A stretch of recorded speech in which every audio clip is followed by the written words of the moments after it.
I lived on the 21st floor with my family. It was just a normal day. It was really hot. The day was really hot.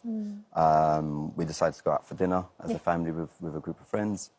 Because it was a school night, went home a little bit earlier, put the kids to sleep. And then I was up for a little bit later. And I think I just went to bed just after midnight that day.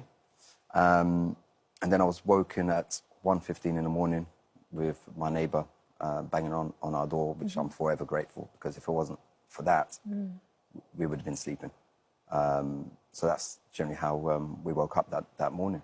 So then you stayed in your flat, and the fire brigade were all told that the stay put rule, which is essentially you stay there for 2 hours. The fire had started much lower down from a fridge or freezer. And you're in your flat and you start getting towels and wetting them, because you're thinking to yourself, just in case, you've got 2 daughters, you had a pregnant wife at the time. When did you realise that it was actually really dangerous and you needed to start moving against the advice of the firefighters? Probably about an hour into it, when I tried to go into my neighbour's house, I opened the door the first time and it was pitch black. The lights were on, but thick smoke, black. Right, too? It was really thick. Like that thick, dirty black smoke that kind of feels as though you're choking. It was awful. It was something I've never experienced before. And at that point I said, we've got to go. It's now or never. We couldn't stay in the flat anymore. And there was so much confusion as well at that time. You couldn't see anything. The girls were... You were supposed to be behind the girls and you were taking them down, and then you kind of lost them within the smoke.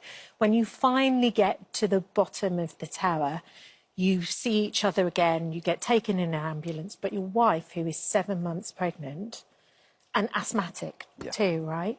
They have to make a terrible decision at that point.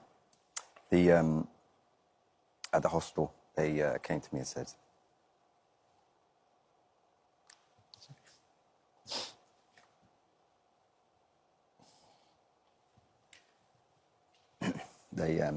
came to me and said they had to make that decision.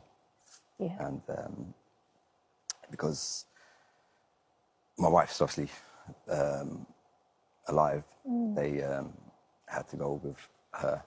They had to make a terrible choice. Which I said, yes, that's the choice.